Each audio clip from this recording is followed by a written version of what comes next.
Shri Ganapathy Sachchidananda Swamiji. Chapter 1. Introduction.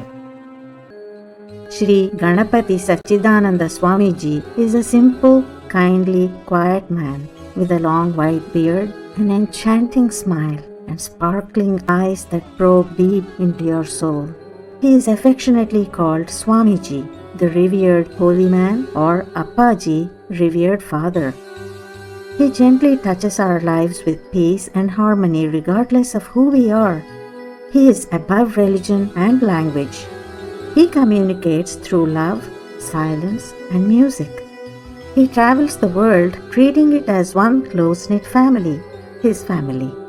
His healing music is the binding force. He draws his energy from the inexhaustible source that creates and nourishes this universe. He removes our worldly difficulties, whether they are in the form of disease, poverty, or mental distress, and expedites our spiritual growth.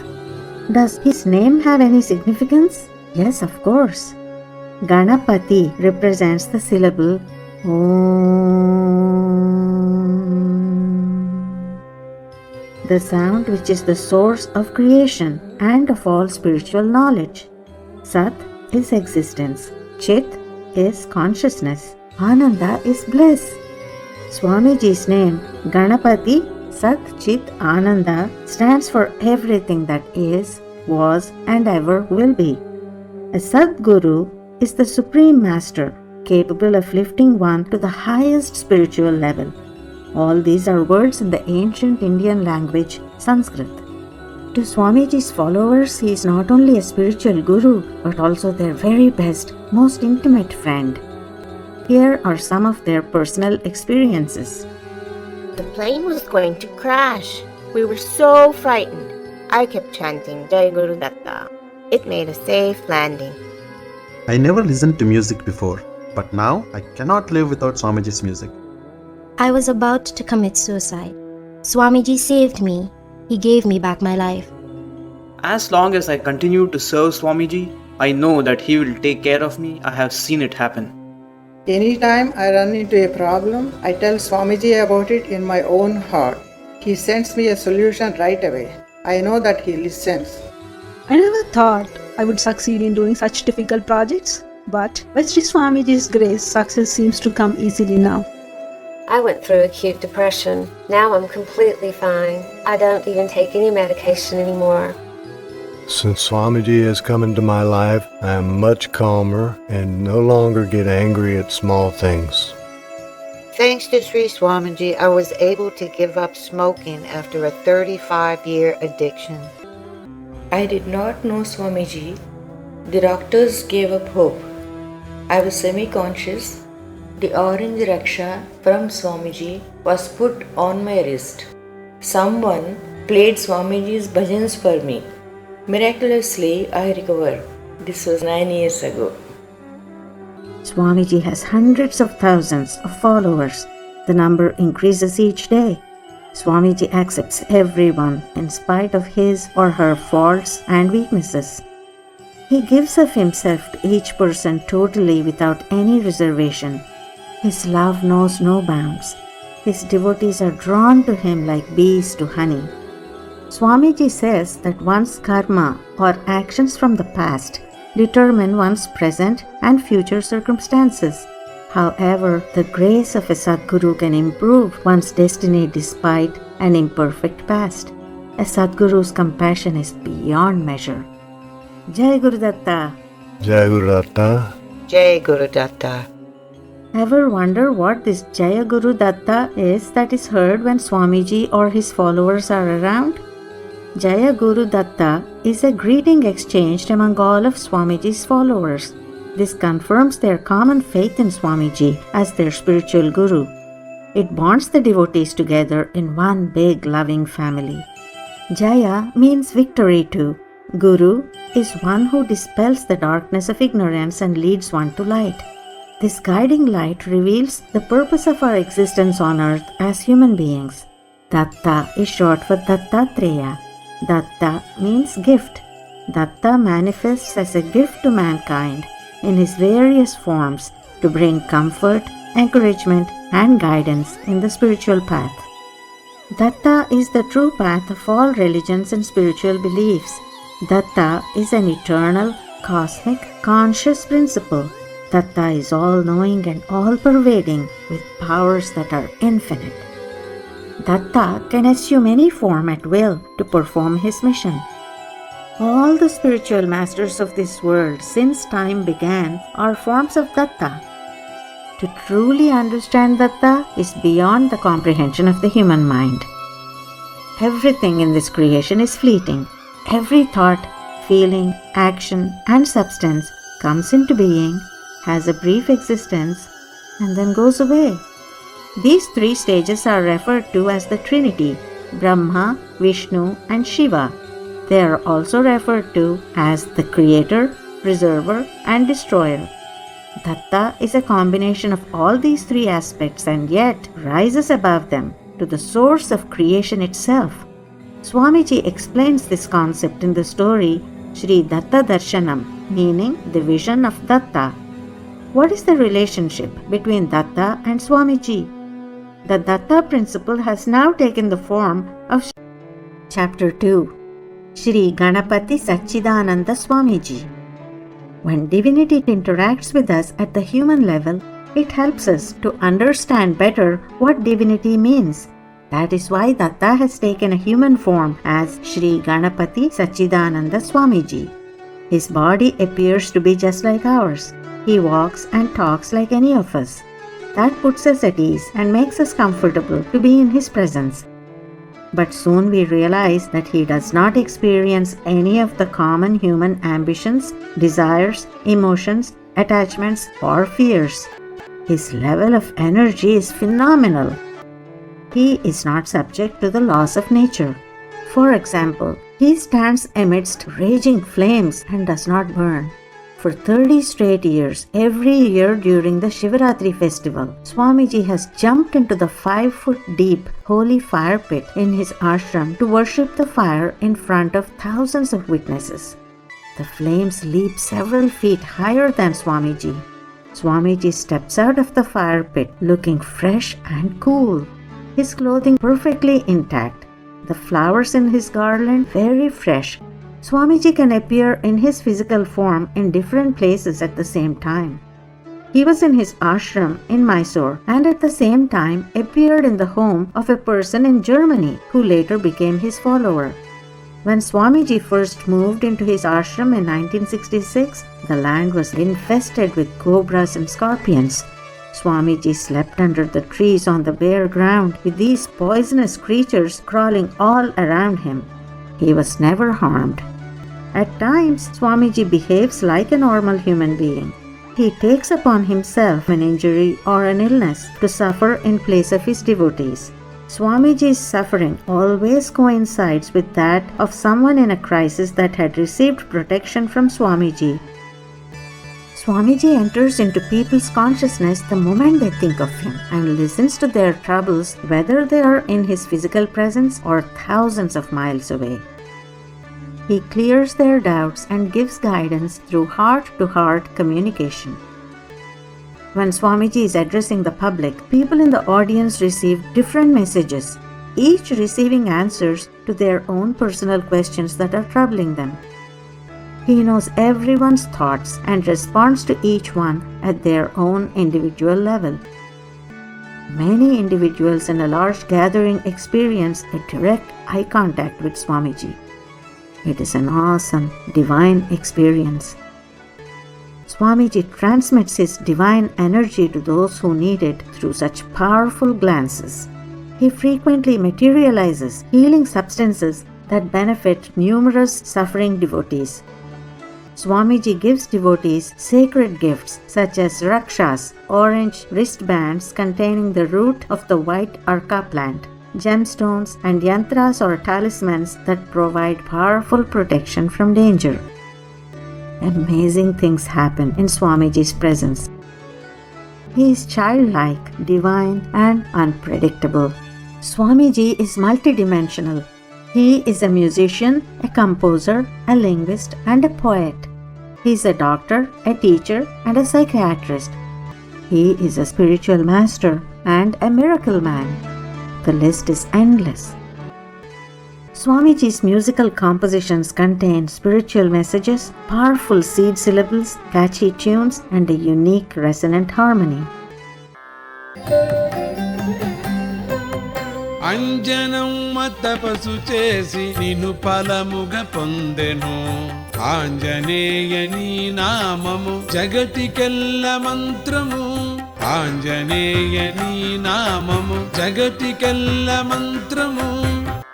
His deep, pleasing voice and his dancing fingers on the synthesizer create an irresistible experience that entertains, comforts, enlightens, and heals.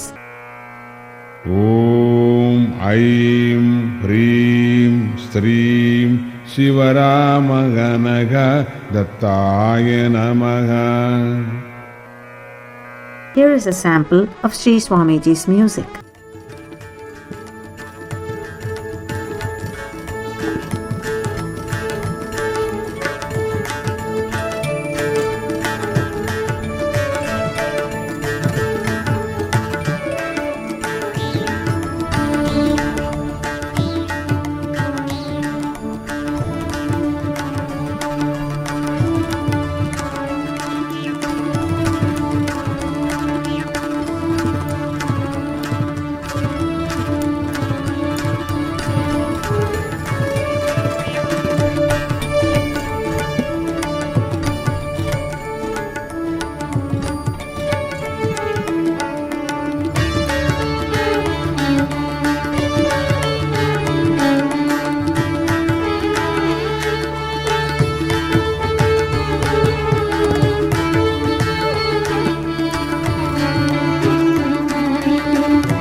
Swamiji teaches and heals through music, speeches, stories, jokes, and poems.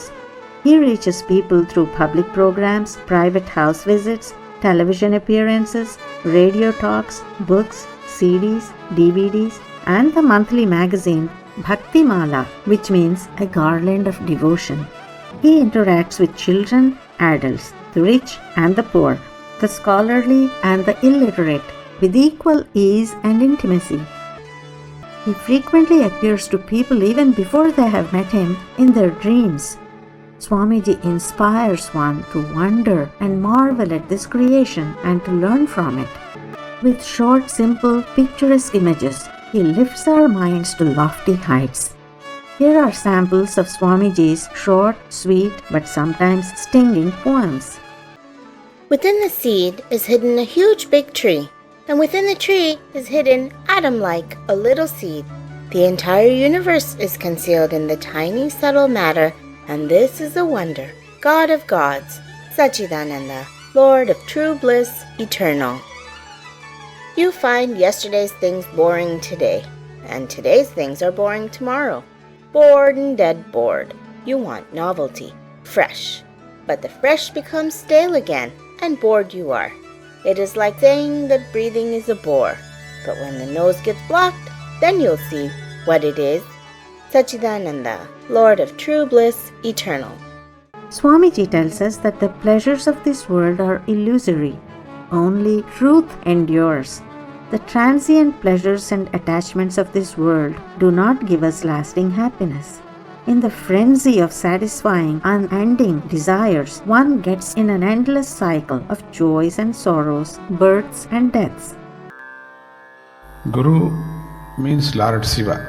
Because Shiva, he is formless, invisible. That is why we are worshipping Shivalingam. Shivalingam means no form. is everywhere. Guru sound is not a Hindu sound. Guru means knowledge. Guru means Satyam, truth. Guru means Dharmam. Guru means creation. Guru means protector. Guru means destroyer of all our sins and confusion. The leader of knowledge, the leader of devotion. Finally, the leader of Nada, sounds. Nada Yogi. We calling Shiva is Nada Yogi. First disciple, Mother Goddess.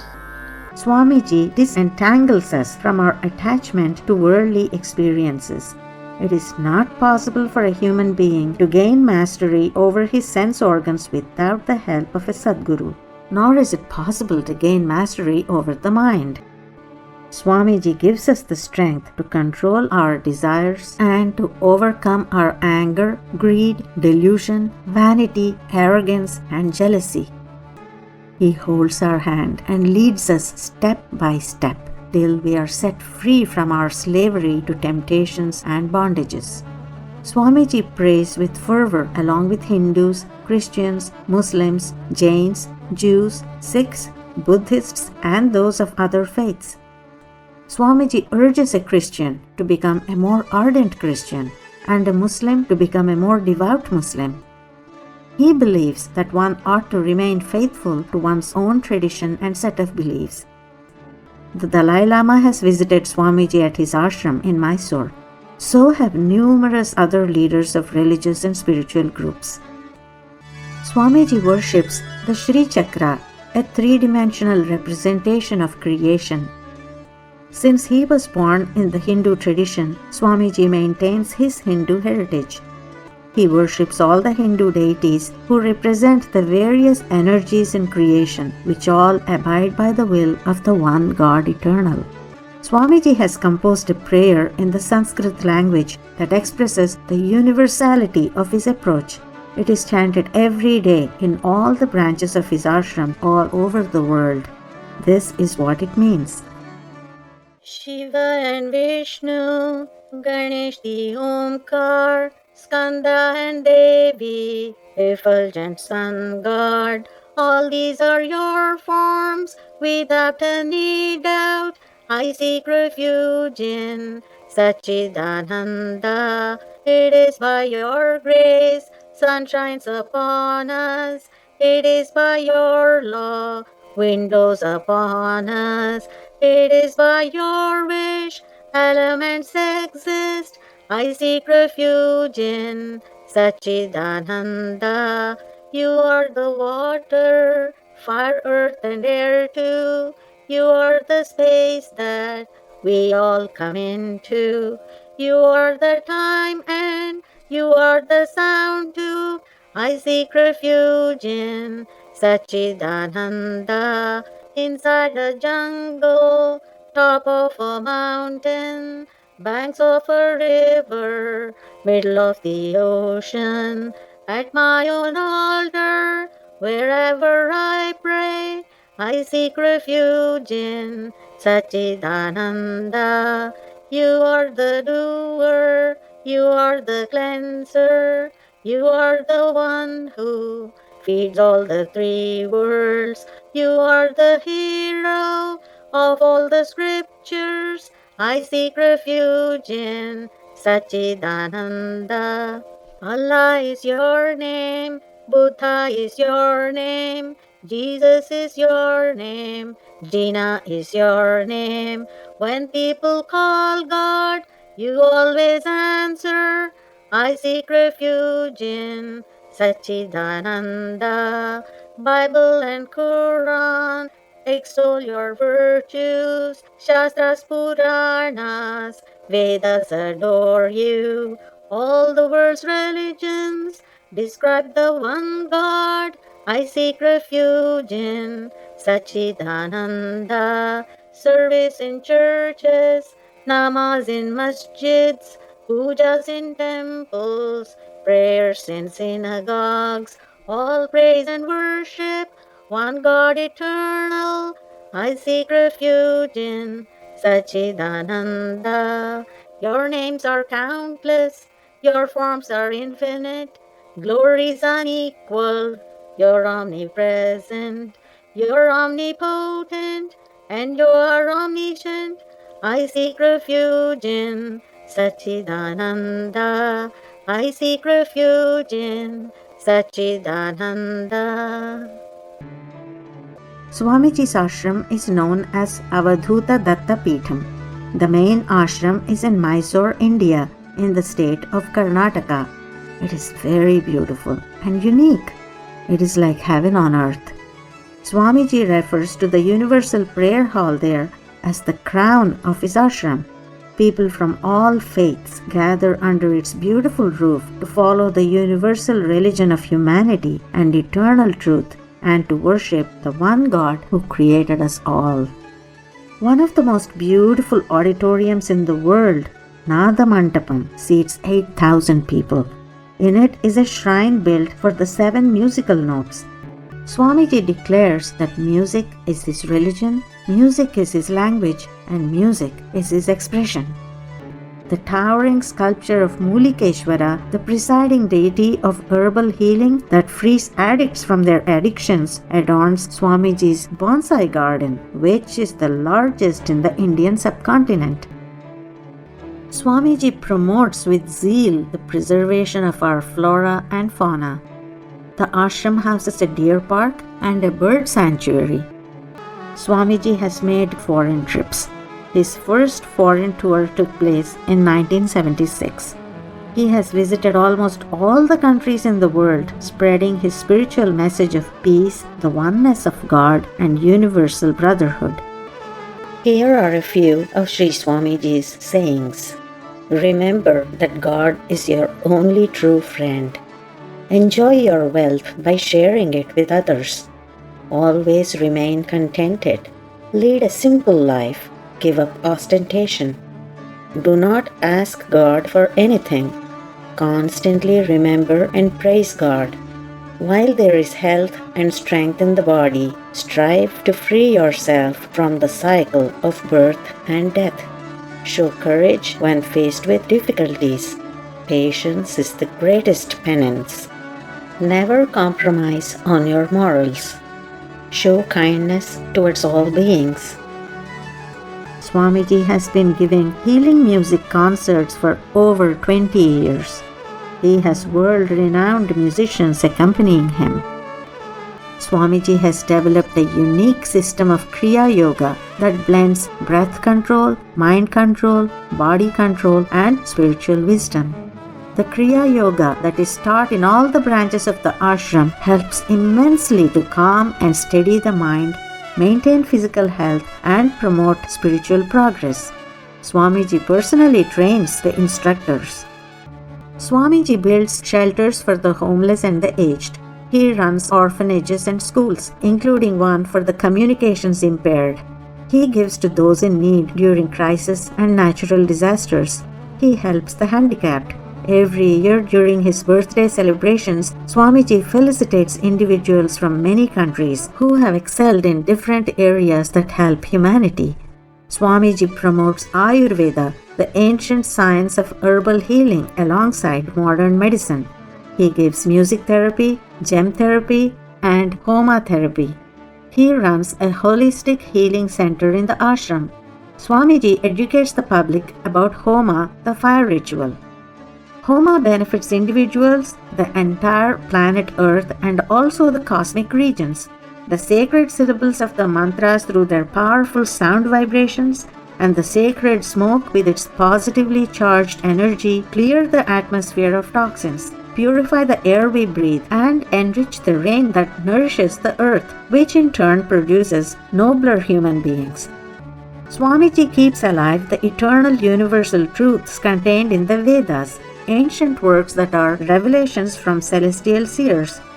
He runs Veda schools and conducts annual examinations in all the 4 Vedas.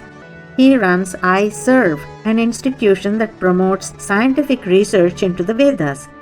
Swamiji inspires selfless service. The volunteer organization at the ashram conducts many humanitarian activities, including free medical camps, blood drives, feeding the hungry, and helping in times of natural disasters. Swamiji encourages people to develop faith and devotion. The concentration and discipline that result from daily prayer are essential to every individual, Swamiji says. He has built close to 100 temples to Dattatreya, the universal spiritual guru. Datta is the presiding deity at all of Swamiji's ashrams.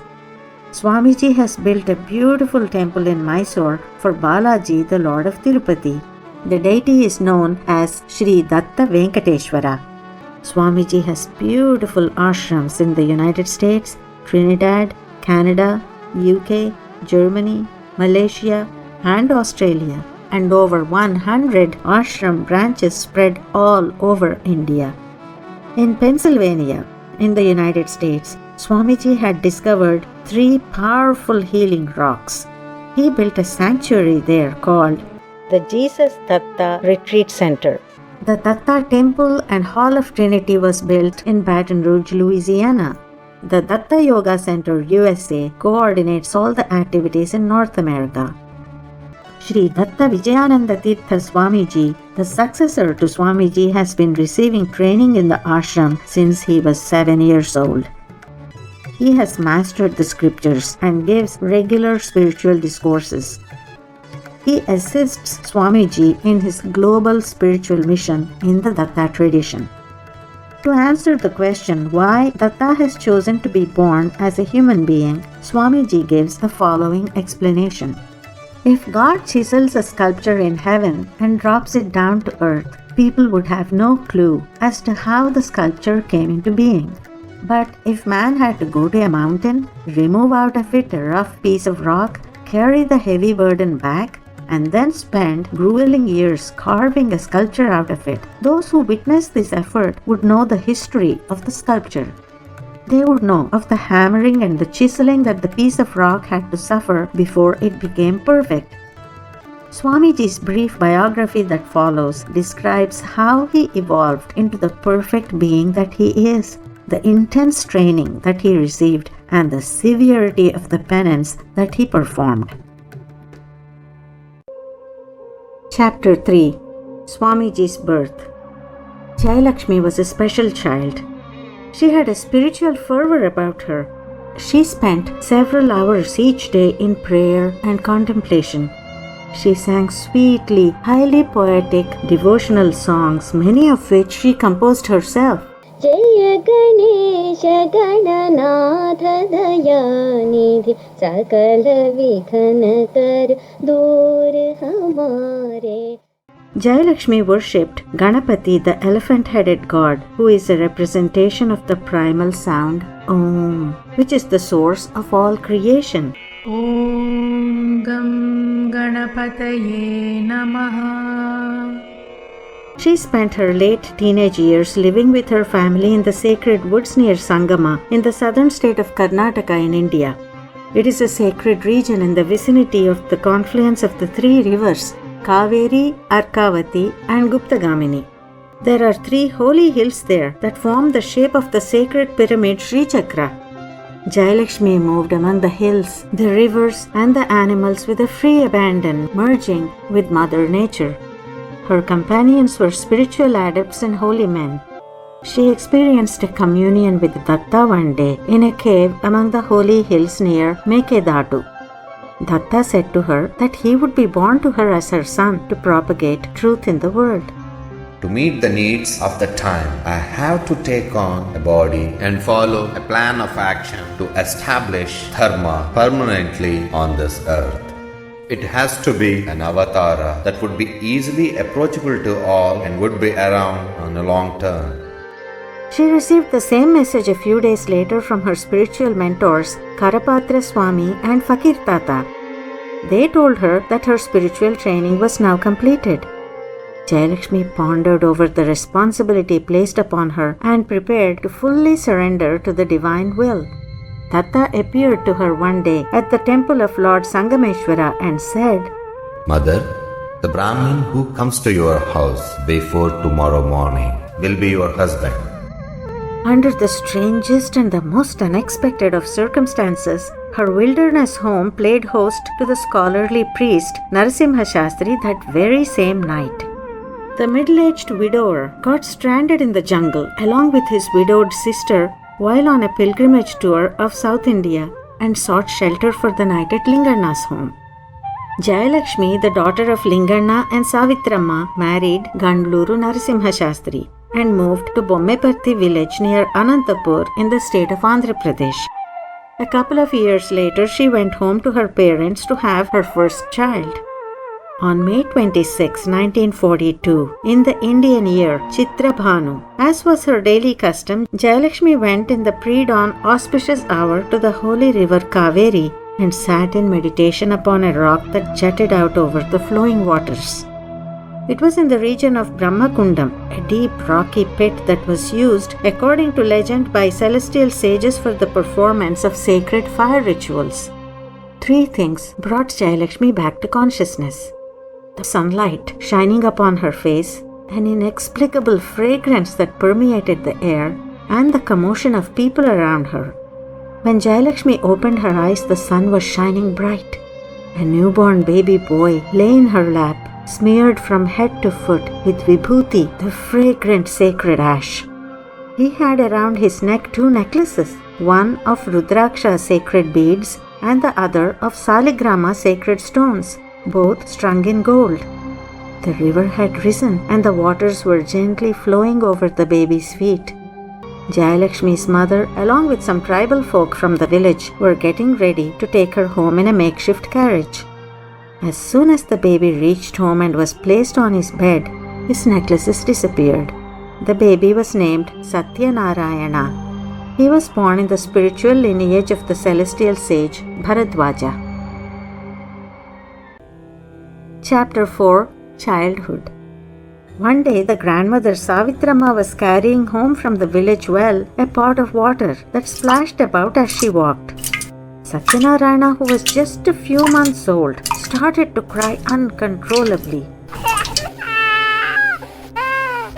When the sound of splashing water stopped, the crying stopped. Jayalakshmi at once diagnosed the problem. This is not an ordinary child. This child is a musical genius. The sound from the pot of water is a little out of tune. He is not able to tolerate that disharmony. That is what is making him cry. This son of mine is going to enchant people all over the world with waves of divine music when he grows up. In the vicinity of their wilderness home in Mekedatu, the grandparents Linganna and Savitramma witnessed the toddler Satyanarayana playing fearlessly with cheetah cubs, cobras, and wild apes. The child daringly performed feats when he was barely 5, such as manipulating a menacing cheetah to fall into a ravine to its death. A fully pregnant cow, Ganga, had once been kept back in the cowshed at Linganna's farm. Out of innocent pity, Satyanarayana took the liberty of taking the cow grazing along the river Kaveri that was in spate. When the cow lost its foothold and was dragged into the raging waters, Satyanarayana clung to its neck and rode the rapids and finally stepped ashore safely further along the way along with the cow. At that spot, the celestial sage Agastya met Satyanarayana and bestowed upon the child the gift of herbal healing. Satyanarayana displayed a stupendous capacity for memory. At Bommeparthi, which later was renamed Jayalakshmipuram, Satyanarayana lived next door to a temple to Hanuman, a representation of the universal life force in the form of breath and the principle of a total submission to the divine will. When he was barely old enough to talk, Satyanarayana one day boldly accosted a buffalo that went on a wild rampage in the village, goring and crushing people. He calmed it down with his stern but compassionate words. You were a ferocious animal in your past 7 lives. Before that, you were a very bad person. You killed women, you killed children, you killed holy men. Are you not ashamed of yourself? all these people of the village are trying to kill you now because in your past lives you tormented them. Do you want to keep on committing sins so that your future lives will also be bad? Although Jayalakshmi knew, and the maternal grandparents had an inkling of the precocity of the child, the severely short-tempered father Narasimha Shastri was totally blind to his child's spiritual talents. Noticing Satyanarayana's disinterest in formal schooling, he subjected him to the most painful and torturous punishments. Narasimha Shastri was completely unaware of his wife's spiritual prowess and of the secret and systematic spiritual instruction that Jayalakshmi was imparting to their beloved child. It was only in his old age that Narasimha Shastri recognized and acknowledged the spiritual stature of his son. When he was only 5 years old, he held some raw rice in his fist and converted it into cooked rice. At about the same time, he put some sand in my hand and told me to eat it. It tasted like sugar. When he was about 10 years old, he stabbed his thigh with a sharp knife and not a drop of blood came out of the wound. I noticed him materializing some sweets from his school bag and giving to other kids. I took it to be a magic trick that he must have learned somewhere. He materialized a silver bracelet and gave it to me. How come I did not take it seriously? He felt amazed at how blind he had been all along. Narasimha Shastri received spiritual guidance from Swamiji and eventually attained salvation. Chapter 5. Early Training. Jayalakshmi introduced to Satyanarayana the deepest spiritual truths even from his infancy. She sang to him lullabies containing the secrets of creation, explaining how all the energies in the cosmos worked together to keep the wheel of creation rolling in peace and harmony. She told him stories about the celestials. She taught him the subtle essence that lay hidden in the scriptures beneath the garb of words. She unraveled to him the mysteries of the universe. She taught him how to gain control over his mind by controlling his breath. She taught him the principles of how to be one with water when he was in water, to be one with air when he was in air, and to be one with fire while amidst fire. Satyanarayana had to practice and perfect these skills by his own effort. When he was about 10 years old, Satyanarayana skipped school one day and went with his friends to the village pool to go swimming. Pressed down into the water by his opponent in a swimming contest, Satyanarayana remained submerged for over half an hour. There's an uncle! Fallen into the well! Has the son fallen in the well? When did that happen? How did it happen? The entire village ran to the pond to look for Satyanarayana. He was the son of their only priest, doctor and guru. The village decided that the son of the priest had drowned. Satyanarayana slowly surfaced with a smile on his face. Jayalakshmi taught Satyanarayana how to control his astral body so that he could travel places invisibly and with ease. She taught him yoga postures and the art of intense analysis. She would make short statements on deep spiritual topics and would let Satyanarayana develop the details. Change itself is an illusion. It has always been that. That's not what you should be reflecting upon. You should meditate upon yourself. You should know yourself. That is the only way. She would urge him to contemplate in silence until he found the answers himself to all the spiritual riddles that she placed before him. My mother told me that when I was born, I had a Rudraksha necklace and a Saligrama necklace around my neck. She said that these were set in gold thread. If those were separate from my body, and if gold is a metal, well, my body has grown now. And if I had continued to have those necklaces on me, would they have grown along with my body? But metal is lifeless. It cannot grow. If it does not grow, and if I still had the necklaces on, then I would have been strangled as I grew up. This body of mine is made up of the 5 elements, and in itself this also is lifeless. How can it grow then? What is the meaning of growing? If the body is lifeless, how can one say that it grows? Oh, mind, don't confuse me. That which undergoes change has to have two parts, one that is constant and the other that undergoes change. How can that be? Young Satyanarayana spent countless sleepless nights tossing in bed, trying to figure things out on his own. There is no modification in the eternal truth. Whatever exists is unreal. But I am not able to understand the principle of this life force, of this soul in this life's journey. Who am I? Who am I? Who am I? The question, who am I, troubled him the most. Jayalakshmi told Satyanarayana that he was Dattatreya and instructed him of the purpose of his human birth. She taught him powerful seed letter mantras that would place all the powers in existence in his palm. Jayalakshmi spelled out to him, step by step, his mission on earth.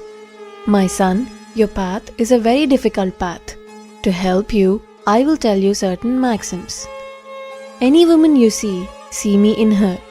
Be compassionate towards those that are less fortunate. Whatever be your circumstance, strictly abide by the teachings of the scriptures. Even at the risk of your life, save a good soul. Know that all things are the same. See no differences. Regardless of inconvenience to yourself, maintain your prescribed routine. Ensure that it benefits others and does not cause any inconvenience. See my presence in everything. Never give up truth. Learn all the intricacies of divinity and develop the skill to teach others in a simple and entertaining manner. Do not declare to the world what your future incarnations will be. Propagate virtue and righteousness in a manner that is easily palatable. Even if it causes you suffering, make sure that others do not suffer because of you. These are the 12 rules to live by. Now you are fully initiated. After a 12-year cycle, your practice will become perfect and complete. May mankind benefit by your efforts. Jayalakshmi gave spiritual initiation to Satyanarayana in the divine presence of Hanuman in the temple next door on the auspicious night of Shivratri when Satyanarayana was 11 years old. She transferred all of her spiritual powers to him. She gave him a piece of celestial rock known as Prashna Ganapathy, which would answer all his questions and guide him in his spiritual journey. She exhorted Satyanarayana that he should put in an intense effort to attain that highest spiritual state of Sahaja Samadhi, where he can be fully alert in conducting all worldly affairs while at the same time be completely immersed in a state of undisturbed divine bliss. She placed upon him the responsibility of performing the marriages of his two younger sisters, Varalakshmi and Saraswati, as part of his training in worldly affairs. She left her body shortly thereafter. Satyanarayana's infant brother Kodandarama, who was barely a few weeks old, followed in his mother's footsteps.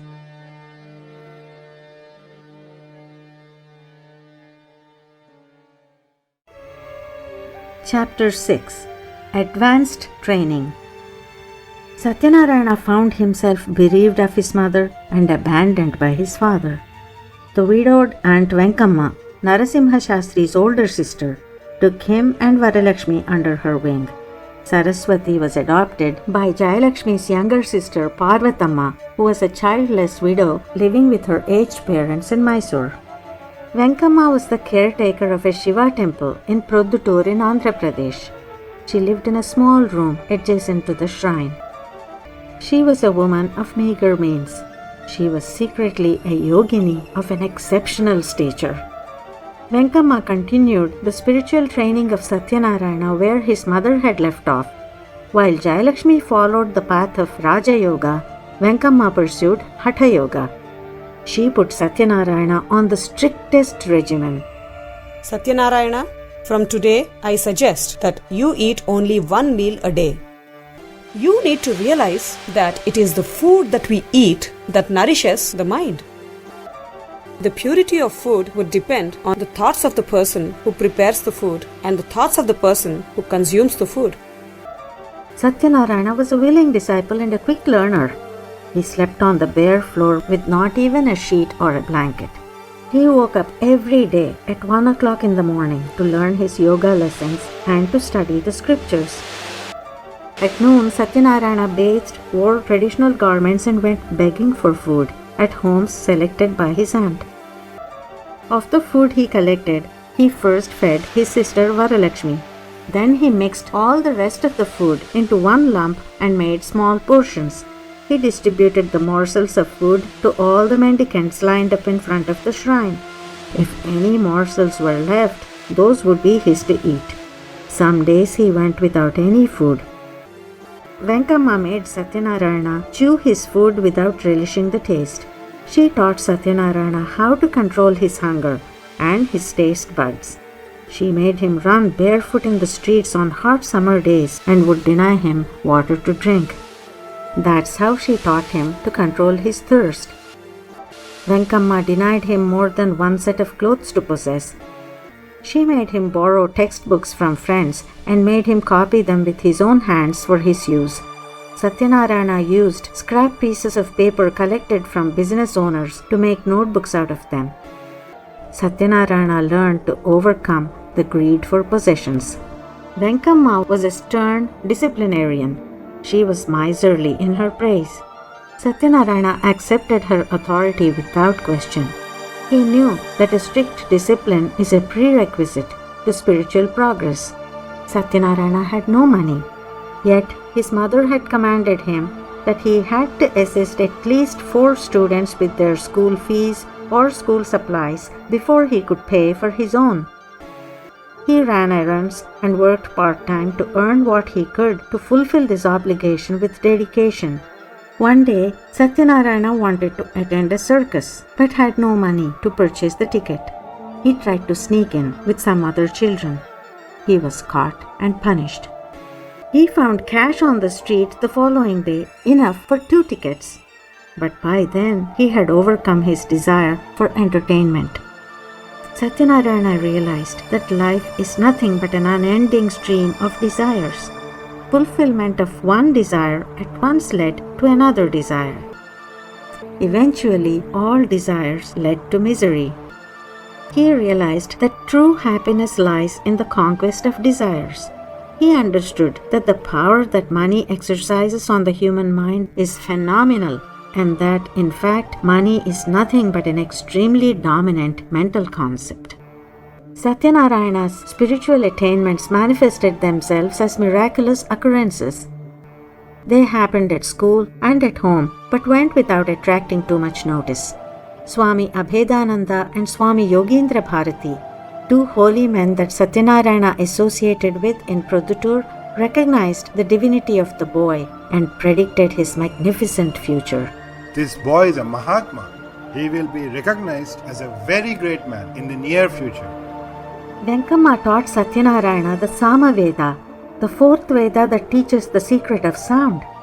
When she taught him the scriptures, she did not use stories or songs the way his mother did. Instead, she kept a collection of wooden fans, the handles of which she used to hit the child mercilessly until he felt satisfied with his lessons. Venkamma successfully trained Satyanarayana to disengage himself from all physical sensations. Venkamma knew that her life was soon going to end, and she needed to hurry to complete her yoga instruction to Satyanarayana. She hence resorted to an extremely risky procedure to make Satyanarayana experience the highest level of spiritual achievement. She pierced the yogic knot Lambika Nadi. When this procedure occurred, Satyanarayana at once ran out of the sanctum sanctorum of the Shiva temple. He reached the sacred flagpole of the temple and started climbing it like a lizard. But when he reached the top, he was seen floating in the air at the level of the bells of the flagpole. Venkamma, who had been stricken with anxiety that her procedure might have failed, now heaved a sigh of relief. Besides having achieved the perfect state of bliss, he now also demonstrated his mastery in the skill of becoming one with air. Having successfully accomplished her final task, Venkamma left her body. Satyanarayana spent his turbulent teenage years under the tutelage of his mother, who now guided him internally. There was no longer a physical guru. His favorite deity Ganapathy came to his aid whenever the need arose. Satyanarayana had yet to completely transcend his mind to become one with the highest spiritual energy. Narasimha Shastri was never cut out for raising children. He was a renunciant and a spiritual seeker in his own right. He sent the children to Linganna's home. Linganna was in no position to care for them. Satyanarayana was sent to live with an uncle. There was no one really to care for him. Satyanarayana used this indifference to his benefit by spending many hours each day in the nearby woods, engaging in secret spiritual exercises. A wild bear befriended him and brought him pieces of jackfruit every day to eat with honey. The friendship between them grew, but had to end abruptly when Satyanarayana fell seriously ill with mumps. Narasimha Shastri was sent for to come fetch his son and to get him medical treatment. Satyanarayana had to walk 6 miles each day to receive his medical treatment. Once he regained his health, Narasimha Shastri left the children in the care of Nanjundaya, his older son, born from his first marriage. Satyanarayana attended school in Anantapur. He spent his evenings in temples, developing his singing skills, storytelling skills, or attending religious discourses. He rigorously developed his powers of concentration by running along the narrow rims of wells and compound walls. He leapt across wells, gates, and balconies. In that arid region in the middle of summer, he dug a well overnight with the help of some of his peers as part of his spiritual training.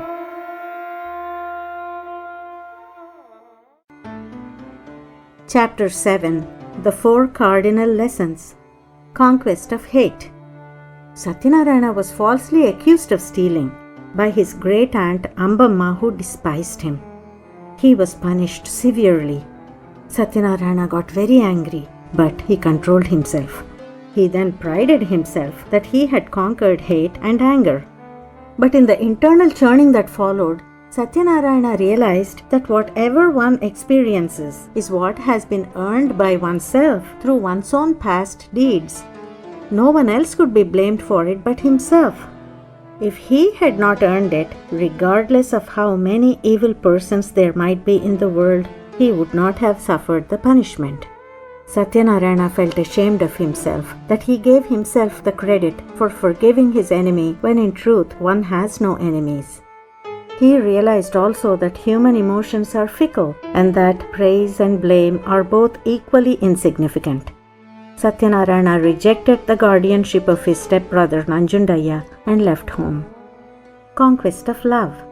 As Satyanarayana paced up and down a platform in the Anantapur railway station, a prosperous stranger accosted him affectionately by his name. Satyanarayana, I know you. Satyanarayana was surprised. The childless stranger befriended the youngster and showered immense love and kindness upon him. He confided to Satyanarayana secrets about his own high level of spiritual accomplishments. He begged the boy to become his adopted son. Satyanarayana, who was starved for love and attention, simply melted at the tenderness shown by the wealthy gentleman. He yielded to the tempting prospect of a life filled with love and prosperity. He boarded the train to accompany the business tycoon to Bombay. When the train reached the station of Guntakallu, meaning a deep pit, Satyanarayana suddenly saw the furious face of his mother Jayalakshmi and heard her stern voice reproaching him for his reckless abandon of duties. Shuddering with fright and shame, Satyanarayana jumped from the moving train, vowing never again to be led astray from his prescribed mission. He felt ashamed of himself for his lack of discretion regarding human love, since he knew that divine love is the only enduring love. Conquest of Shame. Satyanarayana was suspected of stealing by his maternal uncle, who gave him shelter for a few days in Bangalore. No accusations were made against Satyanarayana. But Satyanarayana, who was innocent, noticed that the family members were locking up all their belongings as a precaution. He almost died with shame. But who was to be blamed? Satyanarayana realized that pain could be inflicted upon one if it was earned by one's karma, regardless of whether there was someone to inflict it or not. He left his uncle's home and moved on. Conquest of indifference. Satyanarayana took Varalakshmi with him to Mysore to his grandfather Lingana's home. Lingana's family was in a financial crisis and was not in a position to support the youngsters. Satyanarayana was sent to serve and live with an uncle who was a priest in a temple nearby. Satyanarayana served as the caretaker of the shrine of Ganapathy. He became an expert at decorating the deities. He was happy while he was at the temple. He spent many hours daily in contemplation and spiritual exercises as prescribed by his mother. He experienced many new spiritual insights. He danced in ecstasy in the sanctum sanctorum of the Mother Goddess, experiencing her immense grace. But in the physical world, no one cared whether he ate or slept or whether he even lived. One day, it dawned upon Satyanarayana that if neglect and indifference are troubling him, it is an indication that he has not yet perfected his sense of detachment. He felt elated at this revelation. Thereafter, he fully became detached and reveled in his newfound freedom from expectations. During his high school days in Mysore, Satyanarayana made every effort to develop his skills at public speaking and play acting. His teachers and friends were astonished at his flair for acting, public speaking, and singing. Satyanarayana joined a drama group in town to further develop his skills. He became proficient in stage decoration and public relations. He procured for the school events eminent speakers and scholars as chief guests. Satyanarayana taught yoga to youngsters and literacy to adults at night school to hone his teaching skills. Satyanarayana moved back to Lingana's house.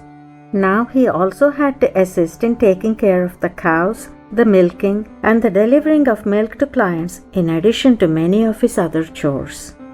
It was imperative, as per tradition, that Satyanarayana be given the sacred thread before he grew to be an adult. He pleaded with his elders to have the ceremony performed. Upon his insistent demand, the ritual took place as an extremely frugal ceremony. However, to the astonishment of those that were present, Ganapathy, the elephant-headed deity, made his presence felt during the ritual and personally instructed Satyanarayana in the sacred hymns. ध्याये स्थिरेण मनसा गणेशं सर्वसिद्धिदं बुद्धिप्रकाशकं पूर्णं योगिनां हृदि संस्थितम्. Ganapathy, his mentor and guide, told him that in order to be successful in his mission of propagating truth, Satyanarayana had to wear a suitable garb that would impress people.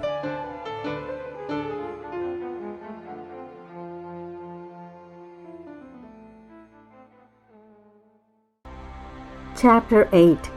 A Swami. A match was settled for Varalakshmi's marriage. Narasimha Shastri gave some money. It was not enough. Satyanarayana borrowed money from every possible source to perform the wedding. He worked like a slave day and night to earn and save money to make all the necessary arrangements. The marriage was performed, the family drowned in debt. Satyanarayana failed his high school exam. He could not find a job. His aunt Parvatama had great affection for Satyanarayana and wished him success in life. She felt frustrated to see his irresponsible attitude. How thick-skinned can you be? Do you have any idea how much we owe people? You are grown up now, but you act as if you have no brains. Satyanarayana struggled hard to balance his spiritual and worldly lives. He would frequently sit simply staring into space and lose track of time. The family became burdened with chores that he left unfinished. Miracles were occurring very frequently. Diseases were getting cured with the mere application of the sacred ash given by Satyanarayana. Lost people and lost items were being found by following the clues given by him. Conflicts were getting settled. People began swarming his house, seeking favors from this young miracle man. But all this did nothing to help the family's finances. This barrage of visitors caused irritation to the family that lived in a cramped house. Satyanarayana's preoccupation with worship and meditation at all hours of day and night caused a lot of annoyance to the household. If you don't stop your stupid pujas this minute, I am going to take those puja idols and throw them out. They wished Satyanarayana would leave. Go ahead and learn how a beggar lives. Satyanarayana felt that he had all the powers that he needed to cure all the ills of the world. He saw untold suffering all around him. His heart burst with pity and compassion. He felt extremely impatient to begin using his spiritual powers for the benefit of mankind. He could not understand why his mother had told him that his spiritual training would be completed only when he was 24. He let out an intense cry of agony. What this world consists of is nothing but problems. Even the smallest creature is burdened with a huge mountain of problems, an exploding volcano that erupts continuously, spitting out flames, molten lava, and fiery fumes. Crushed by the weight and scorched by the heat of this gigantic heap of troubles, if ordinary men commit an error, if they fall prey to the temptations of sensory organs, if they succumb to an addiction, is it their fault? Are they even capable of withstanding this pressure? Is it fair to make this creation so merciless and to make the mind so powerless and weak and then to mete out such drastic punishments? There is so much power here in me. Using this immense power, I could change the pattern of creation itself. I could destroy the sins of all the creatures with my immense storehouse of merit. All the beings could be bestowed with salvation. Why am I being forced to wait? To sit tight and not do anything? Why this miserliness? Why did mother specifically tell me to wait till I was 24? Mother, I cannot bear this agony. Please, help me! Help me! His prayer was answered. His mother told him to go take a dip in the holy waters of Lake Manasarovar in the Himalayas. Satyanarayana got on a train without purchasing a ticket. He switched trains as needed. He arrived in the capital city, New Delhi, looking like a beggar, in tattered clothes, worn and tired. While walking along a busy street, Satyanarayana found himself suddenly risking his life to save the life of a child that was about to get run over by a speeding truck. There was a huge commotion. Satyanarayana became an instant hero. The parents of the child insisted on expressing their gratitude by compensating him for his heroic act in some manner. Satyanarayana reluctantly agreed to let them make arrangements for his trip to the Himalayas. They felt overjoyed and treated him like a king. Satyanarayana felt a surge of relief. After he took a dip in the holy waters of Lake Manasarovar, his anguish subsided completely. He felt totally at peace. He realized the error in his attitude. This is Mother's grace. There is now peace in thought, peace in word, and peace in action. Why did I not find this peace before? Yes, this is the reason. Regardless of the teachings of my gurus, now I recognize that my path was very similar to that of Vishwamitra, the egotist. Vishwamitra had to lose 4 times in his battles against desire, anger, mercy, and ego. I was also confronted with these 4 tests. In Produttur, when I started to develop an attachment to the sacred company of my Aunt Venkamma and other spiritual seekers, my mother displaced me from there. She rescued me from the clutches of attachment. In Anantapur, I experienced wrath against my great aunt Ambamma. Mother blessed me with discretion and averted a dangerous situation. Then I fell for the sweet, tempting words of the businessman from Bombay. Again at Guntakallu, Mother rescued me. Yet I became arrogant that I had conquered anger. I succumbed to my ego. Mother saved me once again in Bangalore. I finally heaved a sigh of relief that I had climbed the last step and then was faced with this test of overcoming my obsession to save the world. This was the most difficult step to climb. Mother told me even at the time of my initiation that the rise and fall of righteousness is an institution.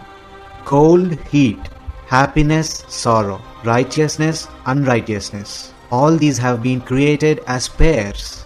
It is impossible to remove just one of them. It is foolishness to imagine that one can remove unrighteousness from the world, that one can wash away all the sorrow, that one can give salvation instantaneously to every living being. Like Mother said, this is a wheel that has been set in motion by God. In this, it is very clear what role should be played by the consciousness that resides in each separate body. A person's thought process should abide by this divine will.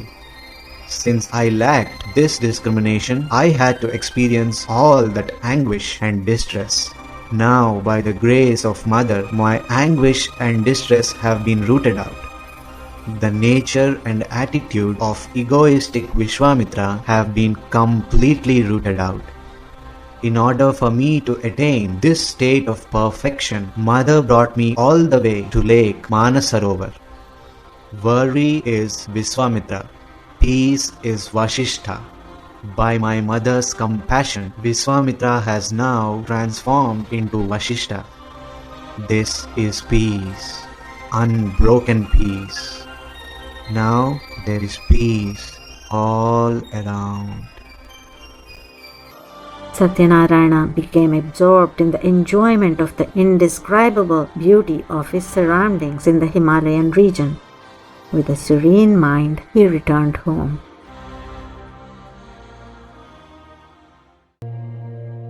Chapter 9. An Avadhoota, a fully liberated one, ever existing in eternal truth. Satyanarayana moved in with an older bachelor friend who lived in Kesare, a neighborhood in Mysore. Satyanarayana wrote his high school exam again and passed. He found a part-time job in a local post office as an extra departmental delivery assistant for a measly salary. Satyanarayana's job was to carry heavy postal bags from one post office branch to another several miles away.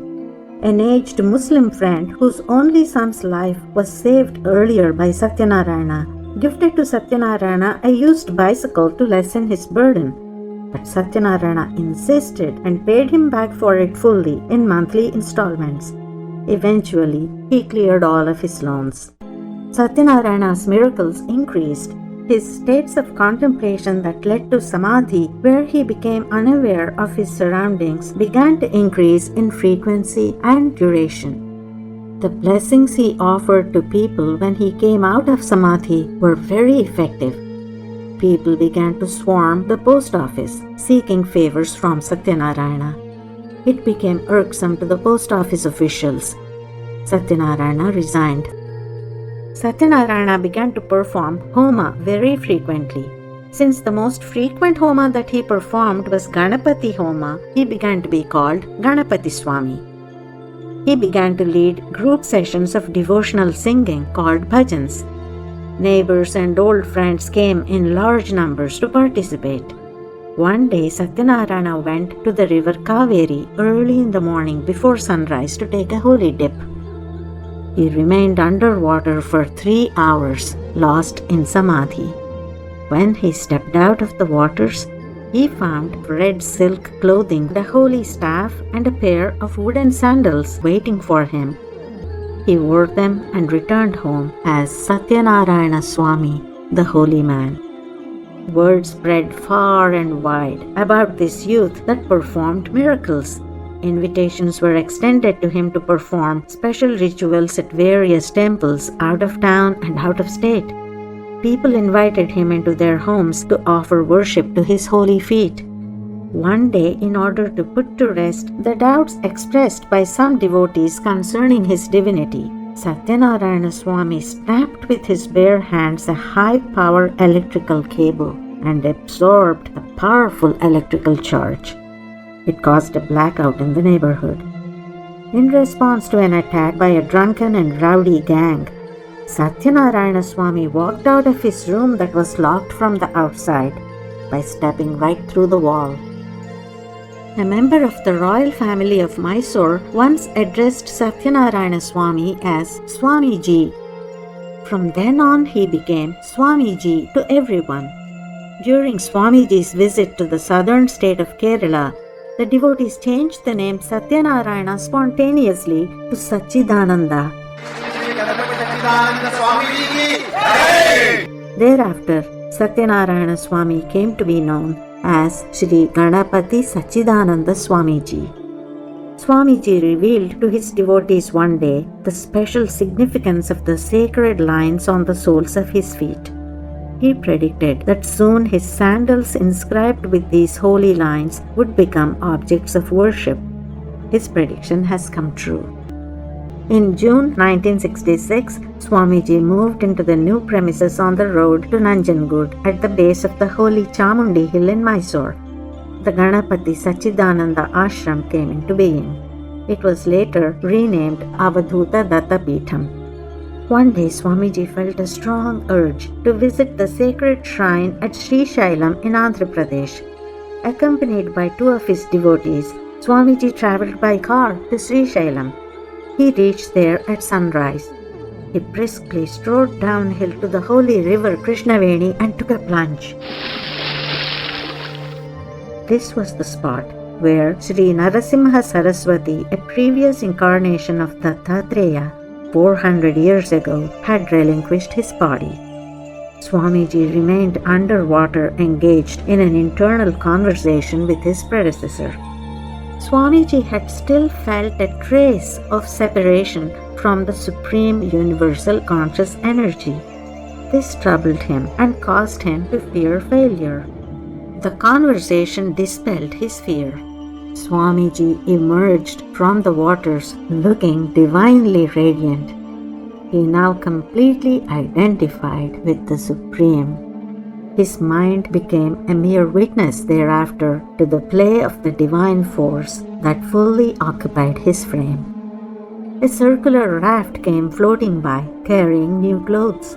Swamiji put on the saffron robes and stepped ashore, declaring to his companions, "This is the most important event in the life of Swamiji. In this body now resides a special consciousness that is endowed by divine grace. This consciousness is in control of the wheel of time all through creation. His name is Swamiji. It is Swamiji to you and to me as well." He entered the ancient temple of Lord Mallikarjuna and meditated under the Audumbara tree that Dattatreya had made famous aeons ago. This Audumbara tree under which we are sitting now is considered to be the form of Dattatreya. This body of mine has so far conducted spiritual penance for 24 years. This is now a turning point. This marks the beginning of a new cycle. This life is henceforth dedicated to the welfare of the universe.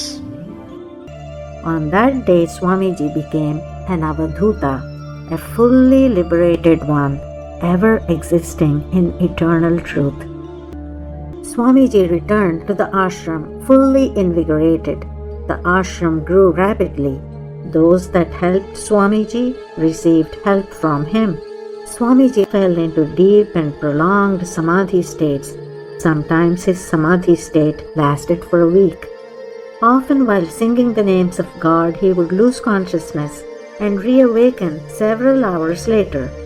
Sacred substances such as vibhuti, the sacred ash, or kumkum, the sacred red powder, would time and again stream out from his palm or the sole of his foot. Swamiji gradually reduced going into samadhi while in public. He attained that perfect state of sahaja samadhi where he is fully alert in conducting worldly affairs while at the same time is wholly immersed in his transcendental bliss. Swamiji got his second sister Saraswati married with the help of devotees from different states of India who treated the event as a wedding in their own family.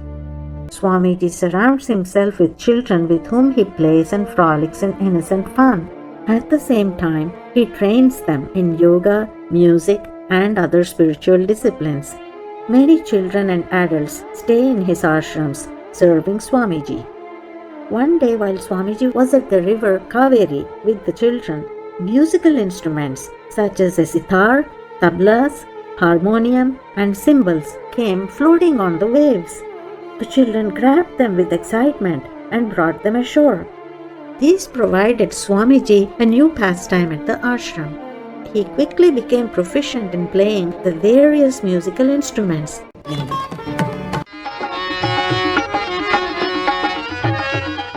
He spent hours practicing his vocal skills to perfect his rendering of the musical notes. He mastered the Raga Ragini Vidya, a celestial musical system that has physical and spiritual healing properties. Swamiji's passion for music became well known. Well-versed musicians often came to perform in his presence, seeking blessings. Music concerts during religious rituals and on festive occasions have become a common feature at the ashram. Swamiji began composing bhajans in different languages. He has composed thousands of bhajans. Some bhajans are purely devotional, and some are rich in spiritual wisdom and poetic excellence. Swamiji's bhajans have a healing effect. They prevent mishaps and lessen the severity of crisis. Swamiji quickly developed his musical skills to concert quality. He found the electronic synthesizer to be the most versatile instrument for his purpose because it can simulate the sounds of several musical instruments. He sings along sometimes during his healing music concerts, allowing the sound of his rich voice to enhance the healing effect. Swamiji's travels overseas and all over India have increased over the years. His commitment to help distraught souls find their purpose in life is benefiting thousands of people in every country that he visits. Many advanced spiritual seekers faced with hurdles in their path receive Swamiji's guidance. Ascetics of the highest order solicit Swamiji's help in clearing their doubts. Swamiji effortlessly provides relief to those that are afflicted with evil spirits. His healing music concerts are curing all kinds of ailments from headaches to brain tumors. His bhajan and prayer CDs are bringing peace and harmony to countless homes. Students are improving their focus and memory from singing Swamiji's bhajans. Personalities are getting transformed. The miserly are sharing their wealth. The selfish are showing consideration. The wicked are becoming wise. The ill are getting well. The worldly are turning spiritual. Desires, demands, and distress are diminishing. Lives are getting enriched with peace and contentment. Swamiji's positive influence is spreading in all directions, like the brilliant rays of the sun, reaching the far corners of the earth, touching even the humblest in creation. Jai Guru Datta, Shri Guru Datta.